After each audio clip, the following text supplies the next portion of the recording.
রাব্বুল আলামিন বান্দা যে কোনো কাজ করলে সেটা যদি ইহসানের সাথে করে, দৃঢ়তার সাথে করে, উত্তম উপায় করে, যথাযথভাবে করে, সেই কাজটা যদি করার মতো করে, আল্লাহ তাআলা সেটাকে পছন্দ করেন এবং ভালোবাসেন।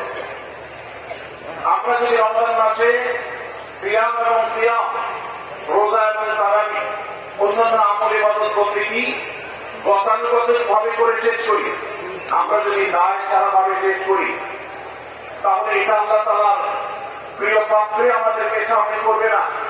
আর যদি আমাদের প্রত্যেক ইবাদত বন্দেগী এটা হয় ইখলাসের সাথে, এটা হয় দৃঢ়তার সাথে, এটা হয় সুন্দরতম উপায়ে, এটা হয় যথাযথভাবে, তাহলে সেই ইবাদত আমাদেরকে আল্লাহর প্রিয় পাত্রে পরিণত করবে ইনশাআল্লাহ।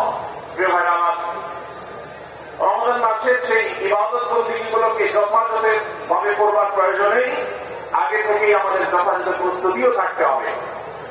কারণ কথায় আছে যে কোনো কাজের যথোপযুক্ত এবং প্রয়োজনীয় প্রস্তুতি গ্রহণ করা মানে হল সেই কাজটির অর্থপূর্ণতা। যে কোনো কাজ প্রস্তুতি যত ভালো হয়, কাজটা তত ভালো হয়। প্রস্তুতি যত নর্মাল হয়, খারাপ হয়, কাজটা তত খারাপ হয়।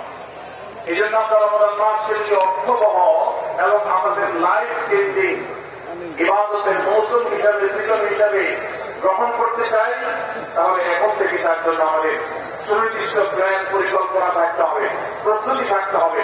আল্লাহ রাব্বুল আলামিন আমাদের সবাইকে সে তৌফিক দান করুন।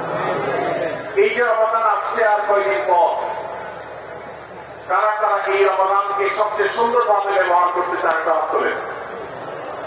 আল্লাহ রাব্বুল আলামিন আমাদের সবার হাতগুলো কবুল মঞ্জুর করুন।